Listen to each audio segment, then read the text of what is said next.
안녕하세요. 이제 전범위로 이제 넘어갔습니다. 우리 이제 지난번까지 단원별로 공부 쭉 하다가 전범위로 바뀌면서 좀 뭐랄까요? 좀 차이가 확 느껴질 것 같아요. 그러니까 풀어가는 속도라든지요, 뭐 이렇게 좀 적응력 좀 떨어질 것 같아요. 근데 이거 조금 몇 번 연습하셔야 돼요. 그러니까 여기서 있잖아요. 뭐 고득점 하면 좋겠죠. 그렇지만 지금 뭐 고득점을 기대하기는 어려워요. 그냥 대부분 다가 비슷해요. 대부분 다가 지금 야 이거 반타적 하면은 다행이다 이런 식으로 사실은 그래요. 사실은. 그래서 예, 우리가 이제 이 전범위에서 다루거나 모의고사에서 다룬 부분이 실제하고는 점수가 좀 차이가 나거든요. 그러니까 실제는 이보다 올라간다, 분명히 올라간다 이렇게 생각하셔요. 이렇게 하시고 그래서 뭐 점수 좀 안 나와도 그냥 이게 있잖아요. 메워간다, 빈자리 좀 채워간다 이렇게 보십시오. 왜냐하면 우리가 이제 5회에 걸쳐 갖고 할 건데 한 번 할 때 이제 25문제씩 두 번 할 거거든요. 그러면은 250문제예요. 250문제고 이거 말고 전국 실전 모의고사가 있어요. 전국 실전 모의고사 2회 그러니까 이거 치면은 약 300문제 정도를 우리가 이제 풀게 되거든요. 문항이 300문제 풀면 적은 분량은 아닙니다. 그래서 이걸 풀면서 좀 반복성이 강한 부분이 있어요. 이런 부분 좀 놓치지 않도록 하자. 이런 게 이제 주된 목표입니다. 그래서 빈자리를 하나씩 좀 빼나간다 이렇게 좀 볼게요. 자, 그 다음에 오늘 내용은 첫 번째 문제는 그냥 이제 전범위 맞아요. 전범위 맞고 두 번째 문제는 지난 이제 4월 8일 시행됐던 국가직 구급 문제예요. 그래서 국가직 문제가 풀어보시면은 뒤에 아시겠지만은 올해는 이제 뭐 역대급 문제가 나와갖고 사람들이 전부 다 좀 당황했던 시험이었거든요. 그러니까 국가직에서 공부했던 학생들도 한 80점 받으면 고득점했다 이런 얘기가 나올 정도였어요. 그러니까 평균적으로 본다면 거의 뭐 70점 이하로 많이 떨어진 시험이 있기 때문에 좀 감안하십시오. 감안하셔갖고 여기서는 몇 가지만 가져가면 돼요. 사실은 몇 문제만 챙겨가면 되고 나머지는 버려도 되거든요. 그 내용들은 이제 다음 문제풀이하고 난 다음에 강평할 때 좀 말씀드릴게요. 그래서 이렇게 보시고 그 다음에 25문제를 1시간 안에 강평한다는 건 사실상 불가능합니다. 왜냐하면 한 문제 2분 정도씩 배정해갖고는 거의 해설이라고 할 수가 없고 답만 부르는 정도거든요. 따라서 난이도가 좀 쉽거나 이런 문제는 좀 논점만 잡고 가고 좀 필요한 파트에 대해서 좀 집중하도록 하겠습니다. 그래서 약간 좀 시간을 좀 탄력적으로 좀 운영하겠다. 뭐 이렇게 보시면 되겠습니다. 자, 바로 보도록 할게요. 자, 1번은 이제 윌슨 이론에 대한 문제죠. 윌슨 이론에 대한 문제인데 뭐 우리 행정사의 시험 특성 자체가 이런 스타일 문제가 자꾸 많아요. 그러니까 기본 이론에 대한 부분이 많이 나오기 때문에 좀 더 많이 좀 배정해 봤는데 보도록 하겠습니다. 윌슨은 뭐 잘 아시다시피 행정의 본질은 정치가 아니죠. 그죠? 그러니까 윌슨이라는 사람은 행정은 정치가 아니라 행정은 관리다. 이렇게 봤던 사람으로서 이것을 다른 말 쓰면은 정치, 행정, 그쵸. 이원론이죠. 정책적 이원론이죠. 그래서 윌슨은 행정의 본질은 관리라고 주장하였다. 그리고 현대행정학의 출발점이 되었다. 맞죠? 맞고. 그 다음에 행정의 영역은 공공사업의 관리이므로, 관리 분야이므로 결국 집행을 위한 관리 기술로 보았다. 예, 이게 뭐 가장 기본적인 윌슨 개념입니다.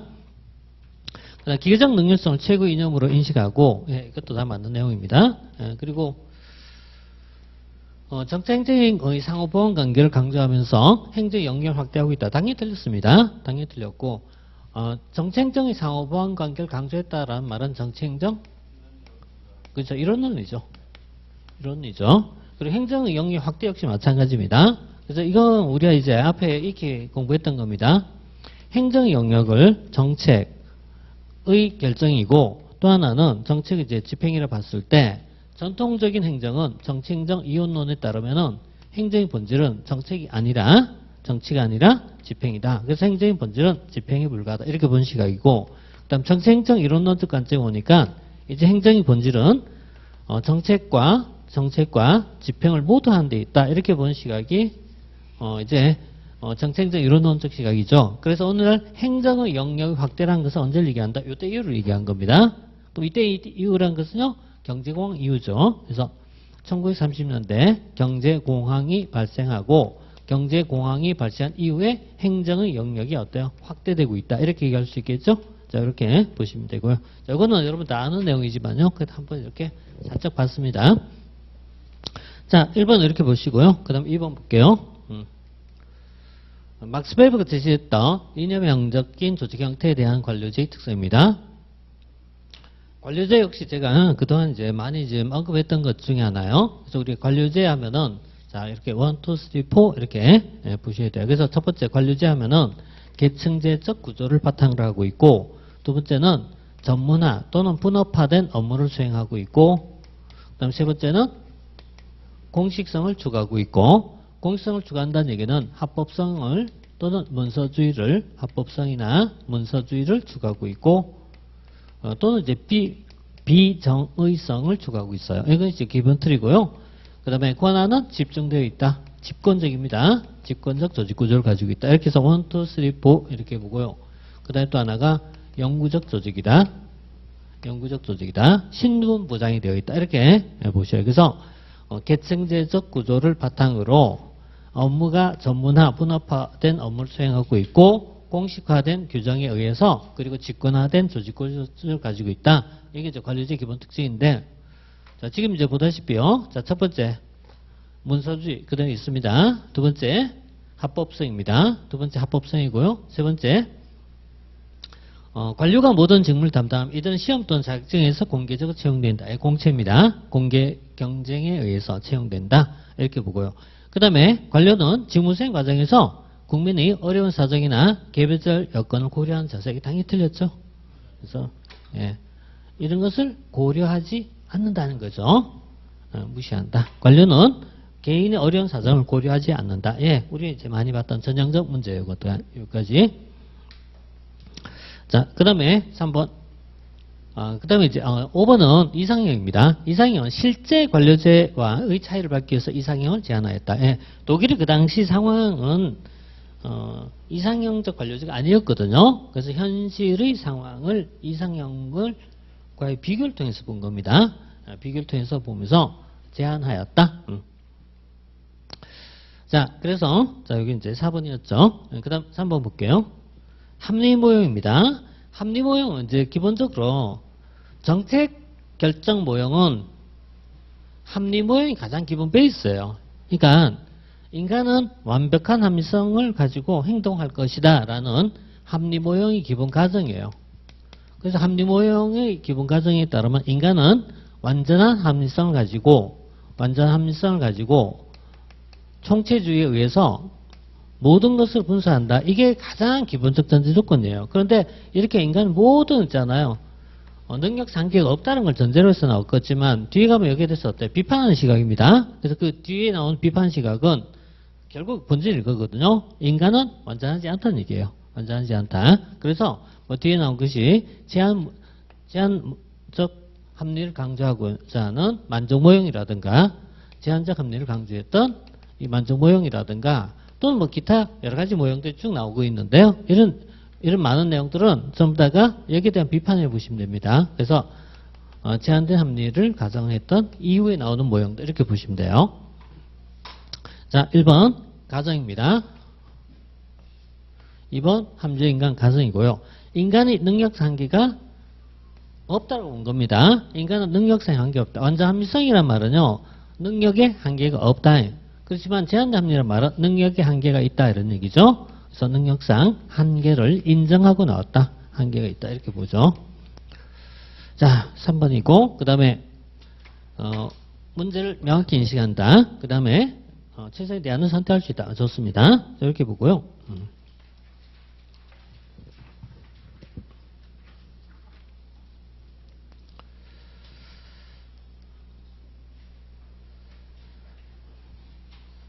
효율성만 따지면은 50문제 한 번에 친 게 제일 효율적이긴 해요. 근데 그렇게 한 것보다 나눠서 하시는 게 낫겠죠. 한 번에 50문제 풀면은 집중력 떨어지겠죠. 그럼 내일도 이렇게 할게요. 25문제. 그리고 혹시 수업 못 들으시고 동영상 하시면은 이것도 치셔야 됩니다. 시험 문제 해설만 들으면 필요 없습니다, 진짜. 해설만 들으면은 강의 자체가 의미가 없어요, 이건. 해설 들으면 그냥 문제 사갖고 푸는 게 제일 좋습니다. 지금 이제 그게 아니고 풀어본 연습이에요, 연습. 근데 문제 푸는 거 누구나 그렇지만 다 싫거든요. 문제 푸는 거 좋아하는 사람 아무도 없어요, 진짜. 왜냐면 문제 풀면 있잖아요. 잘 맞으면 풀고 싶어요. 80점 이상 나온 사람들은 빨리 풀고 싶어갖고 근질근질해요. 근데 이제 반타막 나는 시점에서는 전혀 재미없어요. 진짜 재미없어요. 그거 이겨내야 됩니다. 이겨내니까, 이기는 거 강제로 해야 됩니다. 그래서 하기 싫어도 무조건 풀어보셔야 돼요. 자, 4번 이어서 볼게요. 사이어트 마치 회사 모형이 있어요. 역시 정책 결정 모형에 보면은 합리모형에서부터 쭉 이렇게 발전해 나가는데요. 우리 이제 만정 모형이 50년대 나왔고요. 50년대 이후에 이것이 점정으로 발전하거나 회사 모형으로 발전하거나 또는 스레이터 모형으로 발전하는데 기본적으로 회사 모형이라고 할 때는 그 특징에 속한 것이 5가지가 교재에 나와 있어요. 이 5가지는 기억하셔야 돼요. 기억해야 돼요. 그래서 회사 모형은 일단 기본적 전제가 이제 하위 조직 연합체라고 이제 기본 가정을 들어요. 그래서 여기 따르면 조직이라는 것은 느슨한 결합의 하위 조직의 연합이라고 봐요. 하위 조직의 연합이다. 이렇게 보는 시각인데 그 기본적 특징이 있습니다. 그 특징이 5가지가 있는데요. 5가지 특징 중에서 갈등의 준해결, 불확실성의 회피 이런 표현이 나오는데 이건 기억해야 돼요. 그래서 불확실성의 회피, 불확실성의 회피, 갈등의 준해결, 그 다음에 SOP 발견 이런 것이 주된 내용입니다. 물론 이거 말고도 이제 뭐 조직의 학습이라든지 문제 중심의 탐색이라든가 이런 것이 있어요. 조직의 학습, 뭐 문제 중심 탐색이 있는데,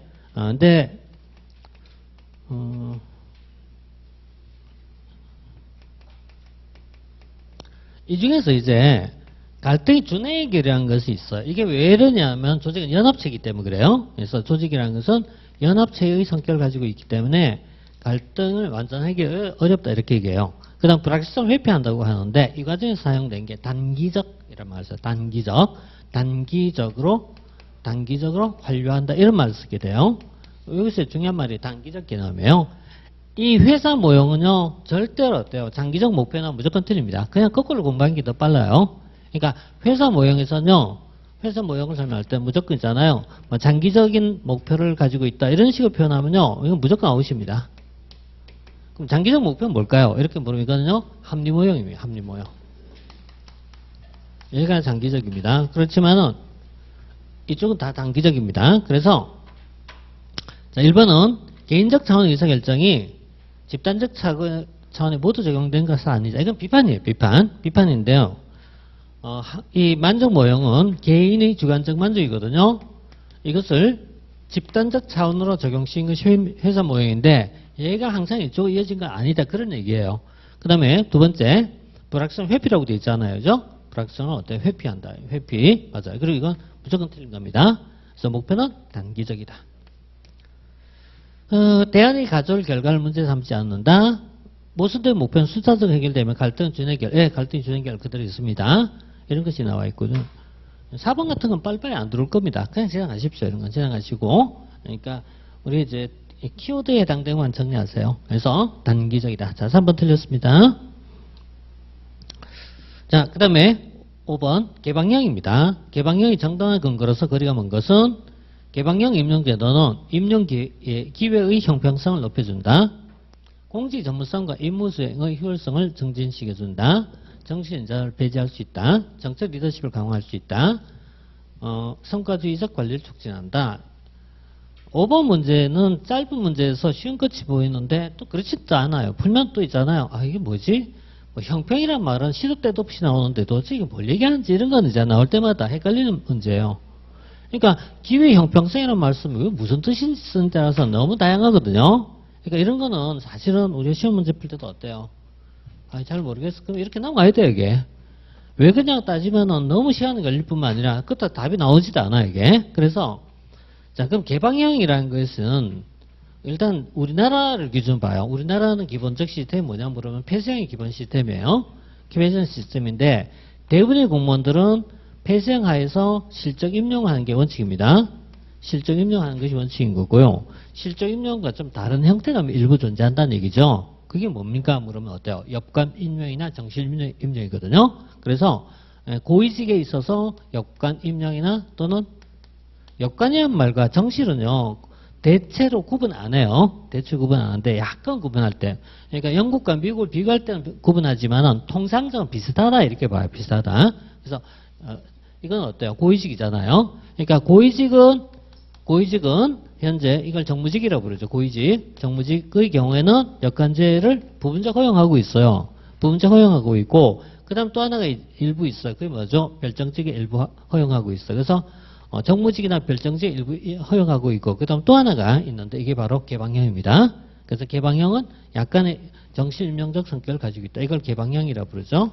개방형입니다. 그래서 개방형의 경우에는 약간의 정실이나 역관 임용적 성격이 있다 이렇게 써요.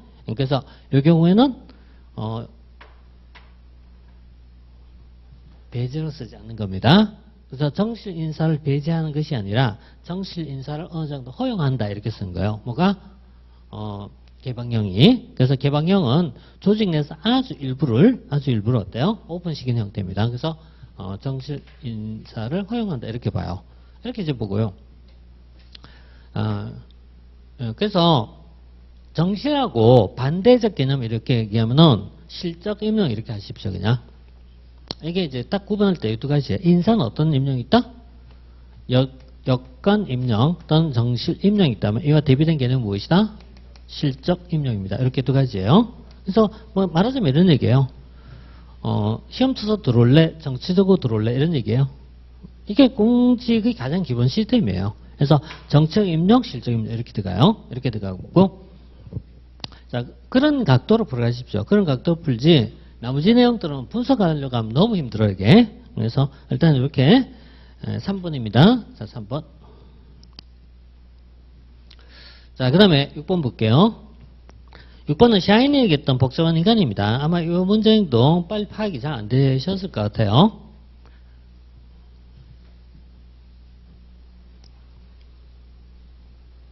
동기부여 이론에 보면 인간관이 많이 나와요. 그 인간관을 얘기하는데 샤이니는 사람은 일단 이렇게 얘기를 해요. 경제적 인간, 사회적 인간, 자아실현적 인간. 이 세 가지를 가정하고 나서 현실 인간은 세계 중에 어느 것도 아닌 복잡한 인간이다. 이게 샤이니 이론이거든요. 그러니까 샤이니 이론에 따르면은 인간은 복잡한 인간이 이게 전제예요. 이거 아니라 이거라는 얘기예요. 그러니까 이 말은 뭐죠? 인간은 세 가지를 모두 가지고 있다는 얘기예요. 모두 가지고 있다. 그래서 모든 내용을 가지고 있다. 복잡한 인간이다. 따라서 하나의 전략으로는 효과가 있다 없다?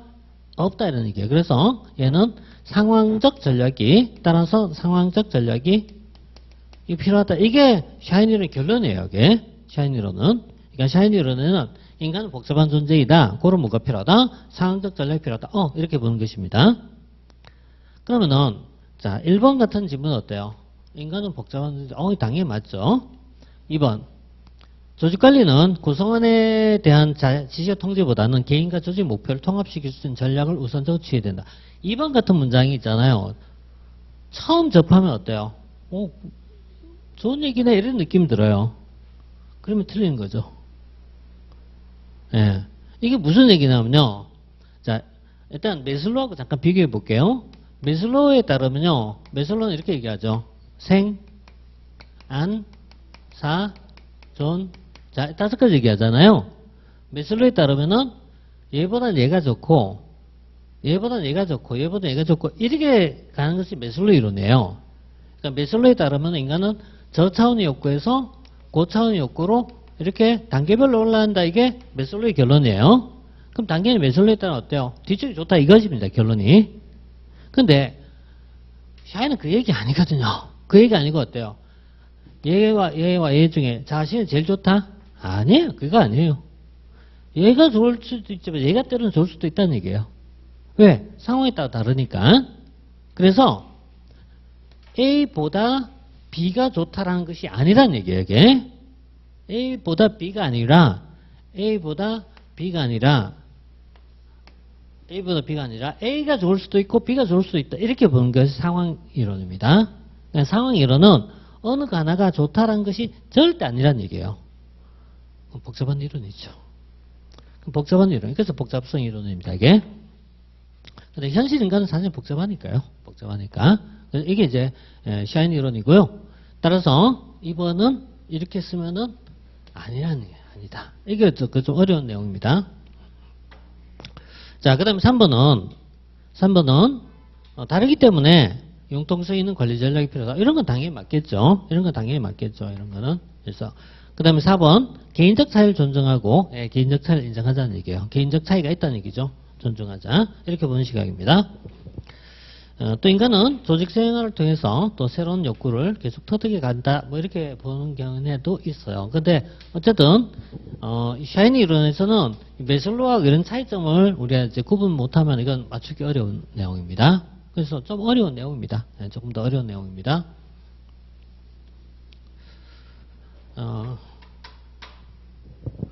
물론 이제 우리 이론 수업에서 이런 거 잘 얘기 안 했거든요. 그러니까 이런 건 이제 틀려도 괜찮습니다. 다만 앞으로 이제 맞을 가능성이 높아지는 것 뿐입니다. 그 정도는 보시면 됩니다. 의미 더 부여할 거 없습니다. 이거는. 자, 그 다음 7번 볼게요. 자, 7번은 신공공 서비스예요. 이거는 그동안 많이 언급했던 것 중에 하나입니다. 그러니까 기본적으로 이거거든요. 신공공 관료에 대한 비판이거든요. 신공공 관료에 대한 비판인데 얘에 대해서 비판적 시각이 여러 가지 있지만 그중 하나가 New Public Service예요. 신공공 서비스예요. 그러니까 신공공 관료론적 관점에 따르면은 정부는 뭘 해야 됩니까? 라는 문제에 대해서 정부는 방향만 잡아라 이런 얘기잖아요. 방향 잡기라 이런 얘기죠. 이쪽은 그게 아니잖아요. 그게 아니고 정부의 역할은 무엇이다? 봉사에 있다. 이렇게 본 시각이에요. 봉사에 있다. 노젓기도 아닙니다. 노젓기도 아니고 정부 역할은 봉사에 있다. 이게 기본 생각이에요. 따라서 그대로 체크돼 있었네요. 언제 있죠? 이렇게 그대로 보시면 되겠습니다. 그래서 2번이죠? 7번은 노젓기가 아니라 방향 잡기도 아니고 봉사에 있다. 이렇게 봅니다. 그래서 그 표에 보면 나와 있어요. 표에 있는 거 이거 꼭 좀 체크하고 가시고요. 자, 8번입니다. 이제. 자, 의제 설정에 영향을 미치는 겁니다. 의제 설정에 영향을 미치는 요인을 얘기할 때요. 의제 설정에 영향을 미치는 건 어떤 것이 의제 설정에 영향을 미칠까? 어떤 것이 의제 설정이 잘 될까라고 할 때, 자, 첫 번째 이런 거잖아요. 해결이 쉬운 문제. 또는요, 단순한 문제. 이런 것들입니다. 좀 더 구체적인 문제, 명확한 문제, 이런 것들입니다. 또는요, 뭐 극적 사건이 있을 경우에 좀 더 해결이 쉽습니다. 이런 것이 의제가 영향을 미친 거죠. 그러면 여기서요, 당연히 일상적 문제와 비일상적 문제가 있어요. 당연히 뭐가 의제가 된다? 일상적 문제가. 일상적 문제가 의제가 된다. 그래서 일상적 문제가 의제가 되지, 새로운 문제는 잘 의제 안 된다. 이런 얘기예요. 안 된다. 이건 어떤 조직이나 다 비슷해요. 사기업처럼 창의성에 대해서 인센티브 엄청나게 주는 조직이 아니라면은, 사기업도 그런데 얼마 안 되잖아요. 사기업도 사실은 창의성 있게 필요 없어요. 대부분은 창의성 필요 없어요. 그냥 시키는 일만 잘하면 돼요. 될 수 없습니다. A분할 B가 틀렸죠? 자, 그 다음에 이해관계자 넓게 분포하고 조직화의 정도가 낮을 때는 의제화가 어렵다. 그래서 이해관계자가 너무 다양하다는 얘기예요. 다양하게 분포되어 있다. 이렇게 돼 있을 때. 또 이제 사회적 이슈와 관련 행위자가 많고 이로 인해서 영향을 미칠 경우에 이런 거죠. 이런 것이었고. 국민의 관심도가 높을수록 의제화 될 것이다. 그 다음 정책 문제가 상당히 쉽게 해결될 것 인지됐을 때 당연한 얘기입니다. 이런 경우 의제화가 된다. 이렇게 보죠. 의제화가 용이한 경우를 봤습니다. 자, 그 다음에 9번은요. 공무원의 분류 구분에 대해서 옳은 것을 찾고자 하는데요. 이게 이제 우리 이제 행정사 문제에서는 어떤 문제하고 가장 근접한 문제이죠. 그러니까 우리 이제 기출문제 이런 거 나오잖아요.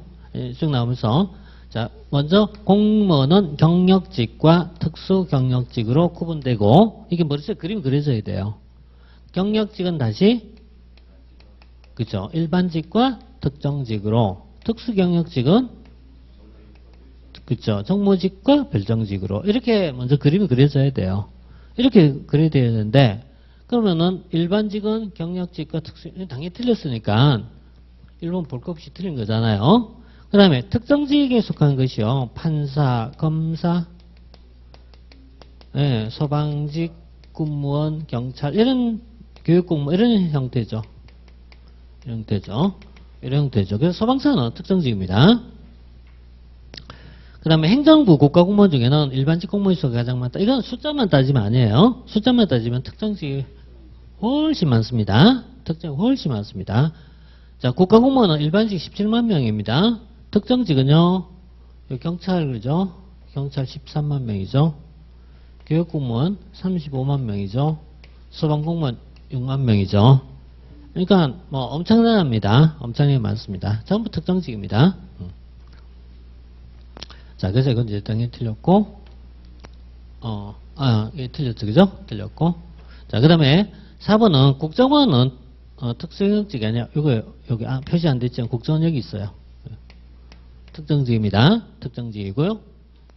그 다음에 공직분류체계상에서 경력직 공무원은 일반직과 특정직 고용직 없죠?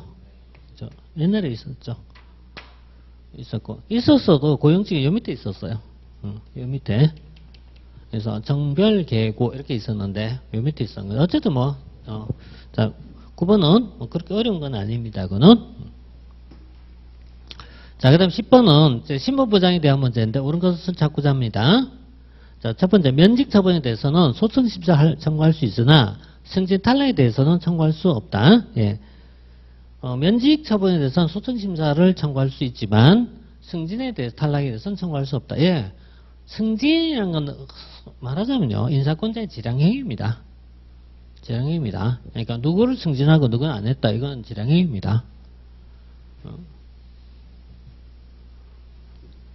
지량행위인데 옛날에는 참 근데 이걸 어떤 시장은 집무실에서 아주 돈 받고 한 사람도 있었죠. 참 별 희한한 거 옛날에 있었습니다. 얼마 안 됐습니다. 한 10수년밖에 안 돼요. 자, 어쨌든 청구할 수 없습니다. 그 다음 직제나 정원의 규정이 바뀌어 현재 공무원 수가 정월 초과한 경우에는 당연퇴직 요건에 해당된다.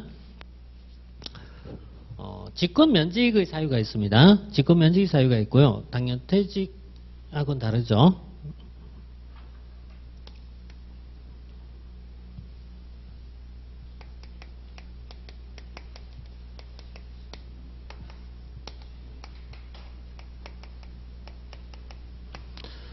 자, 이 당연퇴직은요, 법정 요건에 의했을 때, 인사권자가 처분에 관계없이 자동적 퇴직이에요.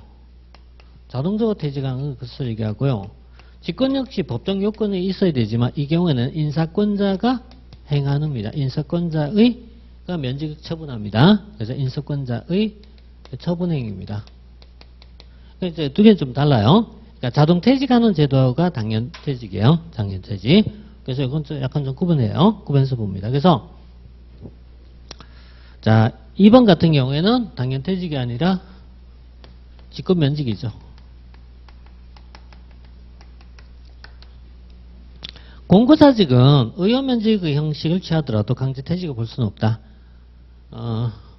의원면직이라는 말은 아시겠지만 이거 어때요? 자발적 퇴직한 걸 얘기하죠. 그래서 공고사직은 자발적 퇴직의 형식을 취하고 있어요. 그런데 강제퇴직을 볼 수는 없다. 강퇴 맞죠? 사실은 강퇴거든요.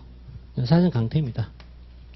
그러니까 공고사직이라는 건 법적인 내용이 아니죠. 법적으로 있는 건 아니에요. 법적으로 있는 건 아닌데 사실상 강제퇴직이라고 본 거죠. 사실상. 그래서 사실상 강제퇴직이다. 그래서 사실상 강제퇴직에 속한다.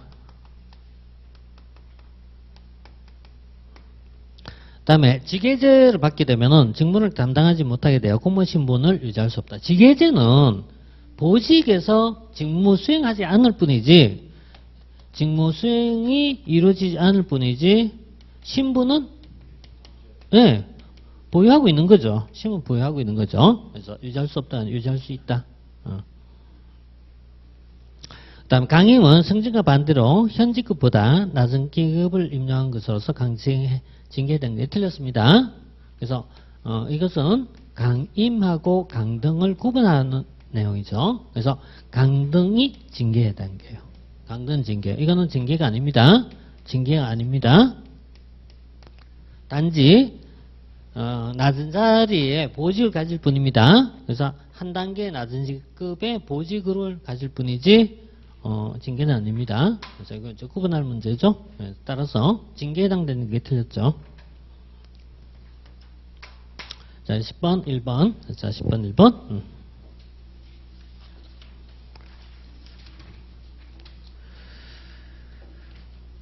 자, 그 다음 11번은요, 예산에 대한 내용인데, 옳지 않은 것은, 정부는, 예산은 정부만이 제한권을 갖고 있고, 국회는 제한권을 갖고 있지 않다. 예산은 정부만이 가지고 있어요. 그리고 국회는 제한권이 없다. 이게 예산과 법률 관계에서 나오는 파트입니다. 그래서 예산과 법률에 나오는 부분이 있기 때문에, 여기 보시면 돼요. 그래서,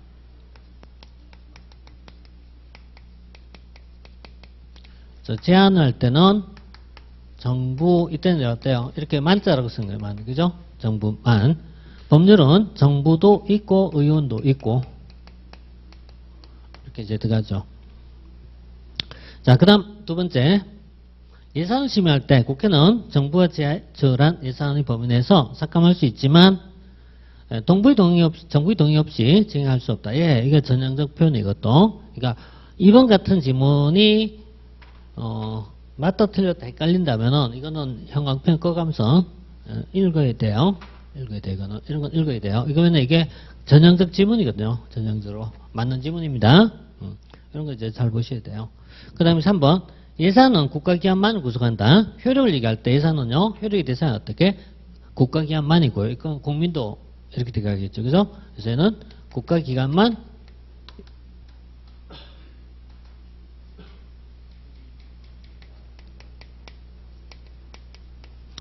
자, 그 다음에 예산은 국회 의결로 성립하지만 정부의 수입 지출의 권한과 의무는 별도의 법률로 규정한다. 예, 맞아요. 그러니까 예산은 국회 의결로 되지만 정부의 수입 지출 권한은 별도의 법이 있어야 돼요.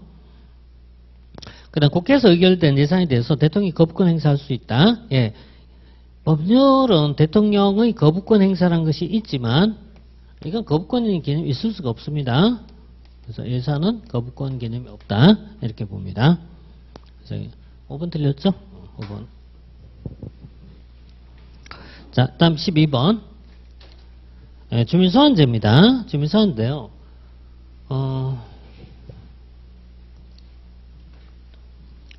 자, 현재 주민소환은 그 대상이요. 첫 번째 지방자치단체장, 그 다음에 지방의원, 그 다음에 비례대표는 이건 제외되고 있고, 그리고 플러스 하면 교육감입니다. 이렇게 해서 주민소환의 대상은 이렇게 있잖아요. 하나, 둘, 셋 이렇게 보시면 돼요. 그러니까 자치단체장, 지방의원, 교육감 이렇게 세 종류입니다. 자, 그 다음에 선출직 지방공직자는 임기 1년 미만일 때는 주민소환을 청구할 수 없다. 예, 그래서 주민소환은 개시 후 1년, 그 다음에 퇴임 직전의 1년은 못하도록 되어 있어요. 여기는 못하게 되어 있어요. 이게 안 되고 이쪽만 됩니다. 그러니까 1년차, 2년차, 3년차, 4년차 이 중에서 1, 4년차는 안 된다 이런 얘기예요. 자, 그 다음에 이건 임기 만료죠, 그죠? 만료. 이쪽은 개시. 그 다음에 주민소환은 투표권자 총수 2분의 1 이상의 투표자. 이거 뭐, 왜 2분의 1은 바꿔야 되는데? 이거 4분의 1 쓰면 안 됩니다. 3분의 1입니다. 그러니까, 이게 현재 있잖아요. 주민소환만 개정이 안 돼서 그래요. 그래서 주민소환만, 이것만 보시죠. 주민소환만. 자, 3분의 1 이상의 투표. 그 다음에 19세. 이 두 가지는 주민소환만 해당돼요. 다른 건 다 바뀌었고 얘 혼자만 안 바뀐 겁니다. 그래서 주민소환은 아직까지는 3분의 1. 자, 그 다음에 19세 이상. 19세 이상. 자, 그래서 이제 틀렸고요. 자, 4번은 직접 참여죠. 직접 참여. 주민이 직접 참여 방식이에요. 우리나라에서 직접 참여에 속한 것이 주민투표, 주민소환 이렇게 해서 99년도부터 2006년도까지 이게 이제 단계별로 쭉 도입됐거든요. 쭉 도입되면서 주민투표, 조례, 개표 청구 이런 제도예요. 그래서 이런 거는 직접 투표죠. 직접 투표, 직접 참여 제도. 그 다음에 주민소환의 효력이 있을 때는 20일 이내에 소청할 수 있다. 이게 선거 소청에 대한 부분까지는 뭐 굳이 우리가 꼭 안 봐도 되지만 뭐 이렇게 시험 문제 나오면 또 알아야 되니까. 자, 그래서 20일 이내에 소청할 수 있다. 이거. 자, 그래서 2번이었고요. 자, 그 다음 13번은 기대이론에 대한 문제인데요. 틀린 것은 기대이론. 기대이론은 동기부 이론 중에서 우리의 동기부 이론은 내용이론과 과정이론이 있죠. 그러니까 동기부이론 하면 내용이론, 과정이론이 있다. 내용이론과 과정이론이 있다. 과정이론이라는 것은 동기부에서 어떻게 이루어지느냐라는 과정을 찾는 것이다. 그래서 주관적 요인을 찾는 것이다. 반면 내용이론은 객관적 요인을 찾는 데 있다. 그 중에 대표가 브룸의 기대이론. 그러니까 여기 가장 대표가 브룸하고 아담스죠. 브룸과 아담스. 그래서 아담스는 비교라는 개념을 주관적으로 찾는 거예요. 비교. 브룸은 기대라는 개념을 가지죠. 기대라는 걸 어떻게 본다? 주관적 본다. 주관적. 그래서 항상 나온 것 같아요. 주관적 확률. 노력에 대한 노력을 투입하면은 산출이 있을 것이라는 기대감. 그리고 이 산출이 보상을 가져다 줄 것이라는 믿음. 수단성. 보상에 대해서 원하는 정도. 유인가. 이 세 가지를 곱해서 우리가 산식이 얻는데 기대감, 수단성, 유인가인데 이 기대감은 뭐였다? 객관적이 아니라 주관적 확률. 그리고 뭐죠? 주관적 믿음. 그리고 역시 주관적 선호의 강도. 주관적인 선호 체계, 선호의 강도. 그래서 올 주관적입니다. 그래서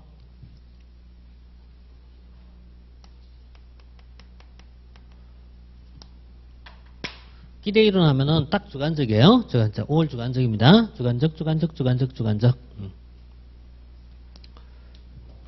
5번 같은 문장이 있잖아요. 문장을 읽으면 있잖아요. 이게 동기란 V와 I와 이 함수다 이렇게 들어가거든요. 그러니까 요걸 이렇게 풀어가면 이런 문장이거든요. 이걸 다시 꺾으면 이렇게 되는 거죠. 그러니까 이런 게 이제 그려지면 좋겠습니다. 그려지면은. 자, 다음에 13번 여기 봤고요. 2번이었고요. 그 다음 14번 광역행정입니다. 광역행정은 말 그대로 쓰면 넓은 범위 행정이에요. 넓은 범위 행정인데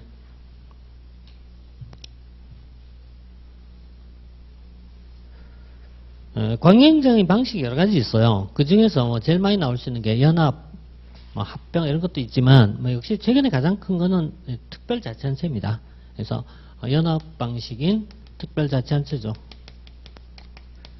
특별자치단체라는 부분은 연합 방식을 얘기하는 대표적 방식인데요. 근데 광역행정에는 이 자치단체 조합이나 특별자치단체가 있어요. 근데 이 특별자치 구성원은 뭐냐 하면 구성자치단체예요. 이게 구성원은 구성자치단체예요. 이게 뭐냐면 그죠? 보통자치단체가 있고요. 보통자치단체가 있고 그다음 또 하나가 특별자치단체가 있어요. 예. 보통자치단체와 특별자치단체가 있는데 보통자치단체가 뭐냐? 보통자치단체라는 건요.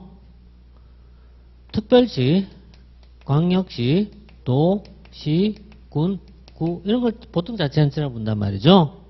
특별자치단체는 현재 자치단체 연합을 얘기하거든요. 지방자치단체 연합으로서요. 이 두 개의 가장 큰 차이점은 얘는 구성원이 주민이에요. 구성원이 주민이에요. 그러니까 보통자치단체의 구성원 주민이다. 이건 당연 얘기예요. 당연 얘기인데 특별자치단체는 구성원이 누가 된다? 자치단체. 예. 자치단체가 구성원입니다. 자치단체가 구성원입니다. 그래서 이건 이제 차이점이 있습니다. 자, 그래서 현재 우리나라에서 조합이라든가 특별자치단체는 구성원이 자치단체다. 그래서 과거라기보다도 지난번에 부울경연합이 있었는데 부울경연합이 바로 이게 케이스거든요. 그러니까 부울경연합의 구성원은 부산, 울산, 경남이거든요.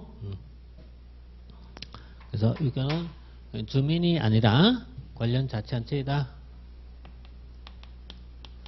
이렇게 써야죠. 자, 그 다음 두 번째, 관계행정의 강조는 기초의 수요를 경시할 수도 있다. 뭐, 그럴 수도 있죠.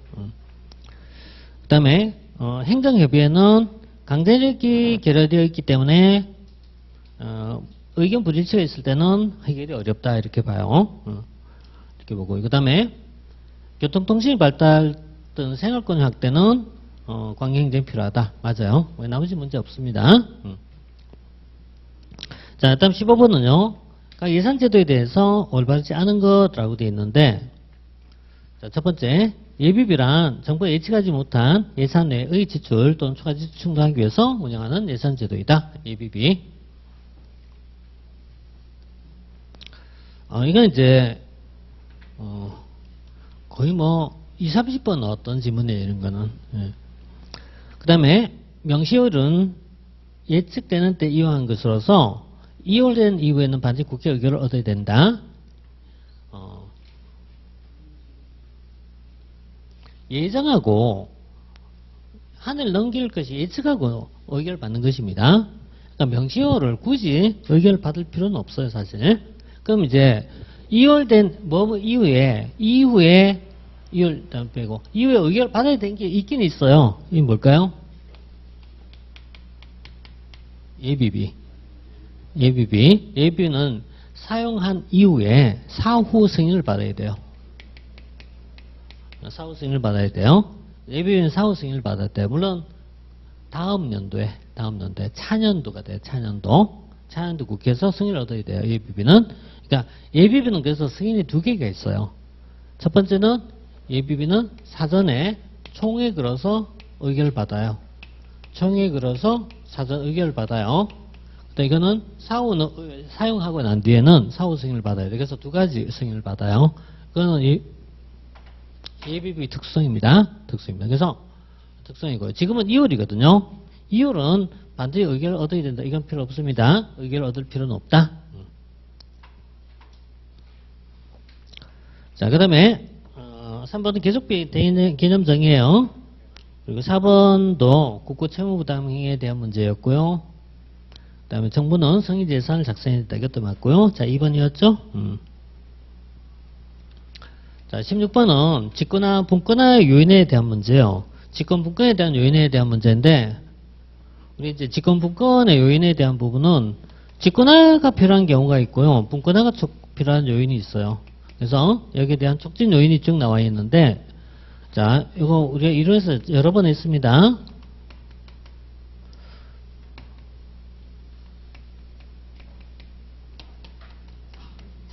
자, 이게 이제 많이 봤던 겁니다.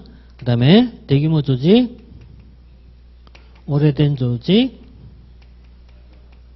그 다음 불확실한 상황, 유동적 상황, 유동적 상황, 불확실한 상황이나 유동적 상황, 뭐 또 격동적 상황 다 같죠? 그죠? 그럼 그냥 쭉 따라가면 돼요, 이게. 쭉 따라가면요. 1번은 대규모잖아요. 1번은 자원 규모의 팽창이죠. 조직이 동원한 자원 규모의 팽창. 조직이 커졌다 이런 얘기 해야 되는 거고. 일단 기술과 환경 변화의 격동성이란 말을 쓰는데요. 이걸 바꿔서 뭐죠?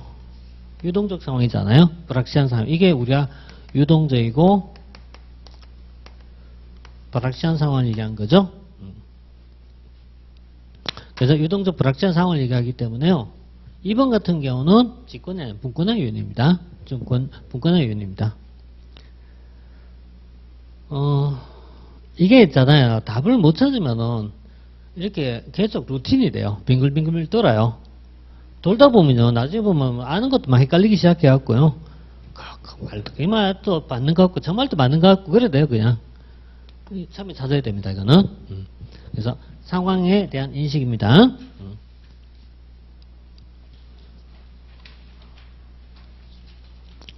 자, 17번은 이제 학습 조직에 대한 문제죠. 옳지 않은 것입니다. 자, 학습 조직은 유기적 조직의 한 유형으로서 전통적인 조직 유형의 대안으로 나타났다.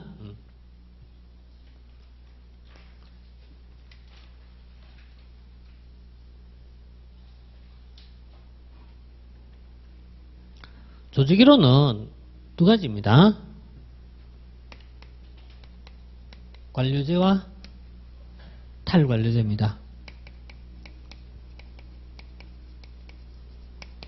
관료제는 그냥 이렇게 계속 이게 그림이 남습니다. 관료제는 어때요? 개인별 업무 수행입니다. 이게 분업화죠, 그죠? 분업화를 통하여 어때요? 개인적 업무 수행이에요. 그렇지만 탈관료제는 여러 가지 있어요. 그 중에 하나가 지식조직이고, 지식조직 가장 대표적인 형태가 지금 학습조직, 네트워크조직, 팀조직이거든요.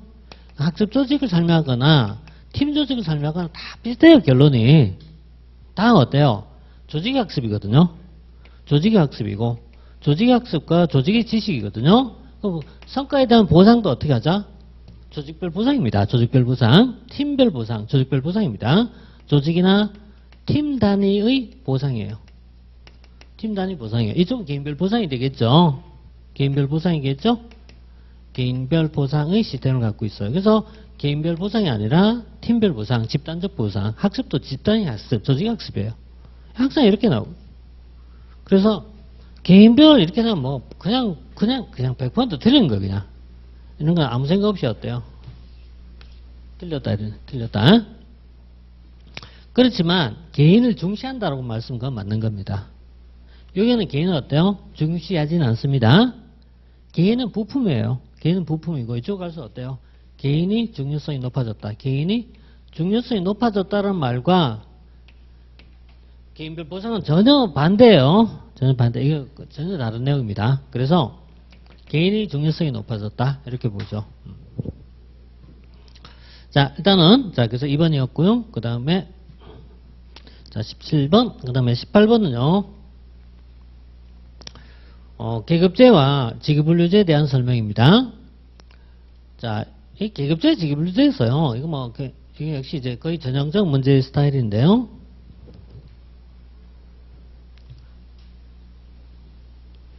두 가지 인사제도죠. 두 가지 인사제도로서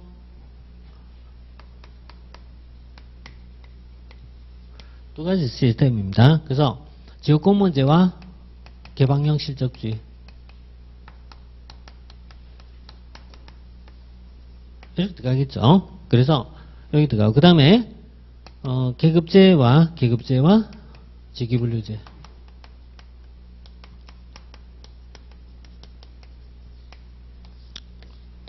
자, 뭐 여기에 대한 부분은 이제 결국 이제 사람 중심이냐, 사람을 중심으로 한 것이냐, 직무를 중심으로 한 것이냐, 전문 행정가가 중요시 되는 것이냐, 아니면은 일반 행정가가 중요시 되느냐, 이거죠. 그래서 일반 행정가가 중요시 될 것이냐, 이렇게 봐요.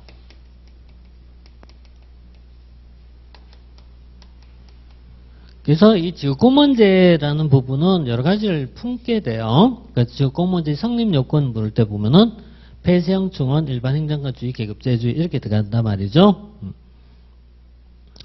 자, 그래서 이거는 뭐 답은 바로 나왔습니다. 그래서 지역공무원제와 관련성이 높은 것들을 볼 때는 당연히 계급제가 되겠죠. 계급제가 되겠죠. 이거는 뭐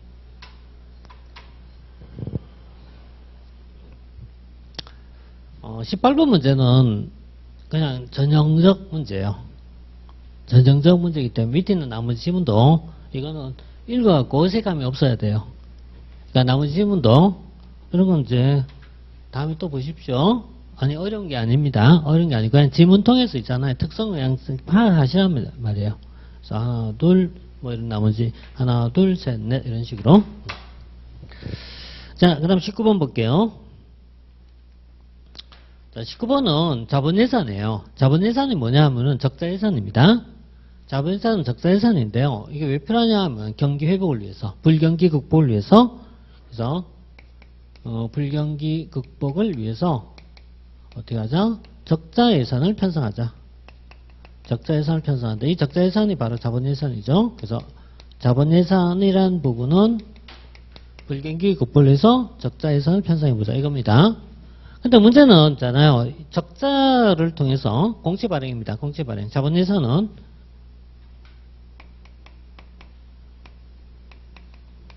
적자예산을 편성한 건데 그 수단이 공채를 발행한 거죠. 공채를 발행하니까 시중에서 자금의 유통이 많아져요. 시중에 돈이 많이 돌아요. 시중에 돈이 많이 도니까 무슨 문제가 있다? 인플레이션 문제가 있다. 그래서 이 자본예산이 가장 큰 문제점이요. 인플레이션에 취약하다. 인플레이션 문제가 있다는 얘기예요. 그래서 경제 안정에 도움이 되는 게 아니라 인플레이션의 초래 우려. 초래 우려가 있다. 따라서 이걸 잘 쓰면은 인플레이션을 적정하는 게 아니고 인플레이션을 사용하면 안 됩니다. 안 됩니다. 현재 기조하고는 안 맞아요. 현재는 자본예산은 전부 다 거뒀거든요. 현재는 전부 다 지금 긴축재정이잖아요. 긴축재정이고. 왜냐면 요즘 물가가 계속 올라오르고 있고. 그럼 나올 확률이 별로 없네요. 가만보니. 현재하고 반대의 기조거든요. 불과 1년 전 기조입니다. 1년 전에. 자, 그래서 자본예산 가장 큰 문제점. 인플레이션이 우려가 있다. 그 다음에 장점은 뭐였다? 수익자 부담주의를 가져올 수 있다. 이건 장점입니다. 수익자 부담주의를 가져올 수 있다. 그리고 또 세대 간 형평성을 추구한다. 세대 간 형평성을 추구한다. 이런 건 다 장점이에요. 세대 간 형평성, 그 다음에 수익자 부담주의, 이런 건 다 장점으로 작용하고 있어요. 장점. 자, 3번이었고요. 자, 20번 볼게요.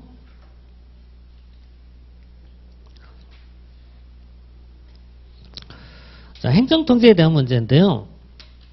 적절치 않은 것은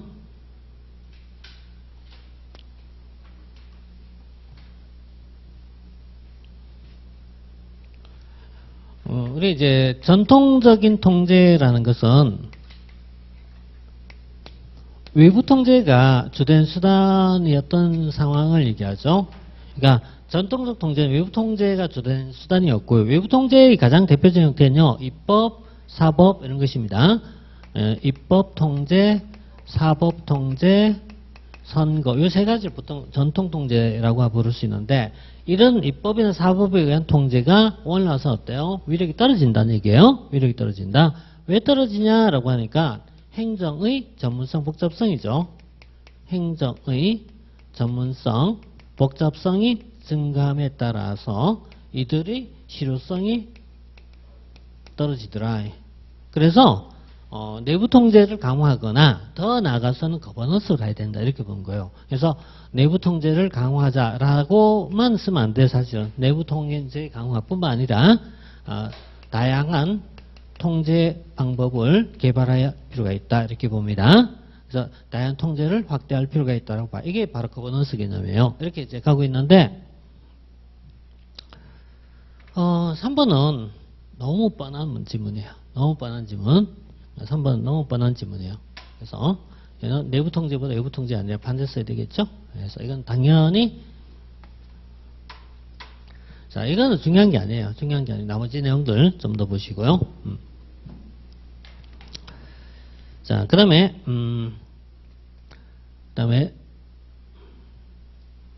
자, 뭐, 그 다음에 21번은 다음적 성격에 따른, 이거는 아시겠죠? 21번은 다 맞추셨겠죠? 설마. 이게 행정법도 연결되기 때문에 아셔야 됩니다. 이거는.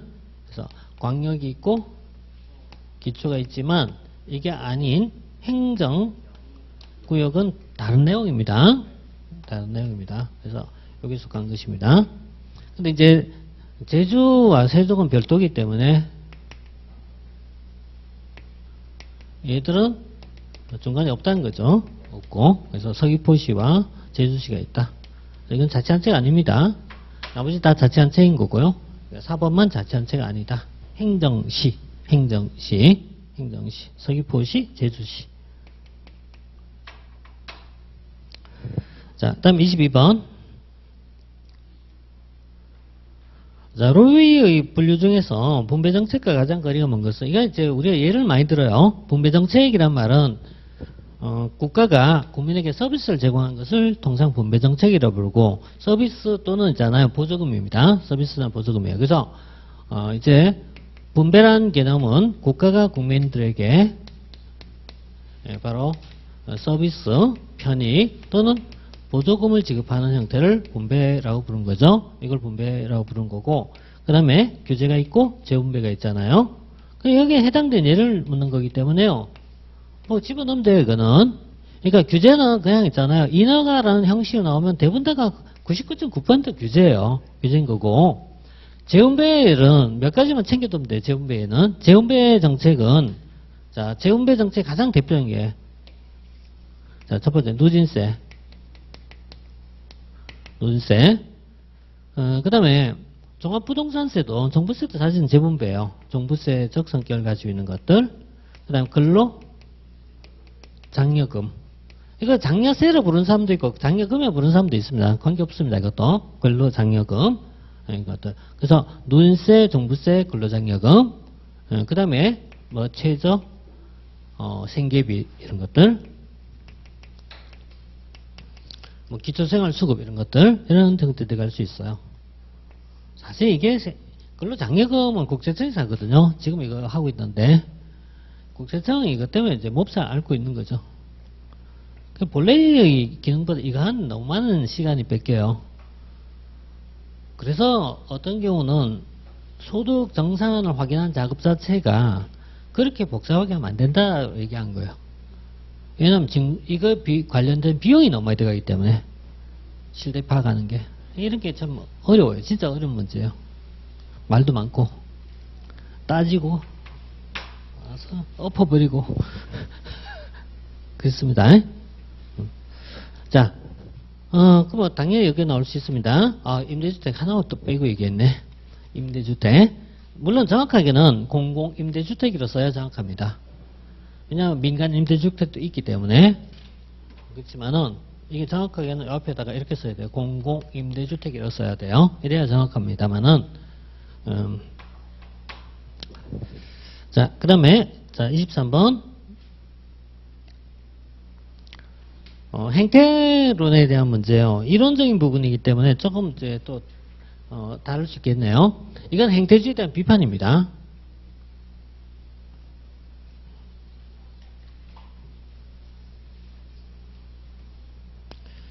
우리가 늘 얘기하지만은 행태론하고 비교한 내용은요, 신행정입니다. 행태론은 사회적 안전기에 학문이나 이론 또는 과학성을 추구하기 위해서 나오게 된 거고요. 신행정은 1970년대, 60년대 후반 사회 문제가 증가함에 따라 문제 해결을 추구하기 위해서 문제 해결을 지향하는 과정에서 나오게 돼요. 그래서 이걸 우리가 처방성이라고 부르거나 적실성이라고 부르잖아요. 그런데 여기는 이제 비판적 시각이 이제 나온 거예요. 비판. 요거에 대한 비판을 얘기하고 여기에 대한 비판이 나올 수 있어요. 이런 건 잘 나오진 않겠지만은, 그러니까 행태로는 과학성을 추구하는 건 좋은데 너무 어때요? 도구적에 치우쳤다 이렇게 얘기한 거예요. 그러니까 문제 해결이 중요한 게 아니라 도구나 방법론에 치우쳤다 이렇게 봐요. 이런 게 이제 비판점이 되거든요. 이렇게 보고 또 이거 있잖아요.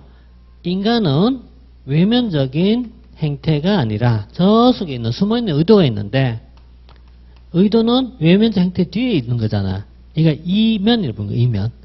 가려져 있다는 얘기잖아요. 그죠? 이면. 그러니까 외면적 행태 이면에 있는 그 동기, 의도와 같은 동기는 어때요? 무시했다라는 비판이 나온 거죠. 그러니까 의도, 동기잖아요. 이건 어때요? 무시했다 이런 비판이에요. 비판. 그래서 행태로는 인간 외면적 객관적 행태 이면 뒤쪽에 숨어 있는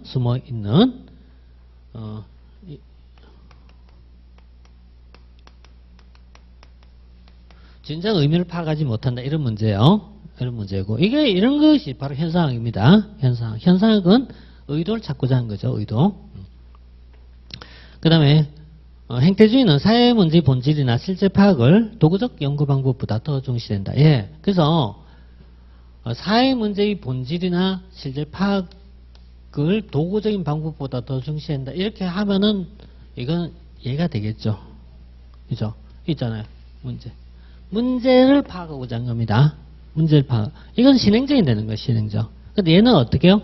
너무 도구적인 것만 집중하는 거예요. 통계표 보고 데이터 보고 데이터만 가지고 보는 거예요. 데이터 저 속에 숨어있는 거는 모른다 이런 얘기죠. 그러니까 예를 들어 이런 거예요. 이쪽은 청소년의 비행률을 몇 %라고 계산한 거고, 이쪽은 어때요? 만나서 왜 생겼느냐는 걸 찾아보는 거예요. 그러니까 그래서 심층 면접하는 겁니다. 이런 겁니다. 그래서 늘 얘기하지만 현상 이렇게 얘기하면은 요즘 한참 하신 오은영 박사를 떠오르면 돼요. 참 딱 맞는 거 이게. 자, 그 다음에 그래서 2번 바로 이제 이렇게 반대 보시면 되겠습니다. 보시면 되겠고, 그 다음에 사회과학에서 가치학습을 분리시키자. 그런데 그게 현실적으로는 어때요? 적절치 않다라는 비판인가요? 비판하는 것이었고, 일단 행태주의는 너무 사소한 문제에만 관심을 집중시키고 급한 사회적 문제에 대한 소홀히 하고 있다. 예, 이런 문제예요. 이런 문제에 가고 있다. 이렇게 봅니다. 경험적 보수주의다. 예, 좋습니다. 자, 그 다음 24번. 24번은 이제 거버넌스에 대한 문제죠. 그래서 거버넌스라는 것이 이제 조정 메커니즘으로서 시장 실패, 정부 실패에 대한 대안적 모델이다. 관리주의와 관료주의는 효율성, 합리성, 합법성 등을 강조한 국가 중심의 거버넌스라고 할 수가 있다. 시장 정부 모형 등 같은 시장주의는 가격을 매개로 한 자원 배분, 경쟁, 고객주의를 강조한다. 참여주의는 대리체제 한계를 시민이 참여 확대를 통해 공동체 운영 방식을 개선하려 한다. 24번도 뭐 문장이 앞에 있는 말이 글쎄요, 좀 잘 안 읽혀질 것 같은 느낌이 드네요. 1번 확실히 아시겠지요? 이건 알겠죠, 그죠? 알겠고. 관리주의가 뭐겠습니까? 신공공관리론입니다. 관료주의라는 거는 국가주의를 얘기해요. 국가중심. 이건 시장중심이라고 그러고, 어쨌든 이거는 신공공관리론이라고 이해하면 돼요. 이렇게 이해하시면 돼요. 이렇게 하면 되겠고, 이거 관료주의는 관료가 정부가 주도하는 정부중심. 자, 이렇게 보는데 국가중심의 거버넌스를 할 수 있다. 이렇게 봐요. 둘 다 국가중심의 거버넌스를 불러요. 자, 그리고 뭐 시장 정부 모임 있고 참여주의가 있는데, 이거는 이제 피터스 로즈 이론을 조금 따라야 되는 내용이긴 해요. 그런데 일단 문제 보겠습니다. 5번 보면요. 네트워크 거버넌스는 국가를 배제한 상태에서 시민사회가 주도한 모형으로 공동체주의를 사상적 기반한다. 이런 건, 그러니까 앞에 있는 내용 몰라도 돼요, 사실은. 몰라도 돼요. 답을 맞추면 되는 겁니다. 거버넌스에서 제일 중요한 건 국가를 배제하면은 거버넌스로서 기능은 약해집니다. 그러니까 국가가 있고요, 시장이 있고 시민사회가 있을 때 거버넌스의 본질은 이 3자 간의 협력적 체계가 있거든요. 그러니까 이게 네트워크란 말이에요. 네트워크예요. 이걸 네트워크 거버넌스예요. 네트워크 거버넌스는 네트워크를 구축하자는 얘기예요. 그럼 얘 빠지면 이빨 하나가 빠지는 거잖아요. 당연히 있을 수가 없습니다. 그래서 이런 건 어때요? 배제란 말을 쓸 때는 항상 주의해서 봐야 돼요. 배제란 말은 써도 되는지 이렇게 봐야 돼요. 이게 빠지면은 그 균형이 깨지겠죠. 자, 이렇게 해서 5번 틀렸고요. 나머지 내용들은 그냥 참고로 보십시오. 보시고. 그 다음에 이제 25번 포스코브예요. 포스코브는 굉장히 유명한 얘기죠.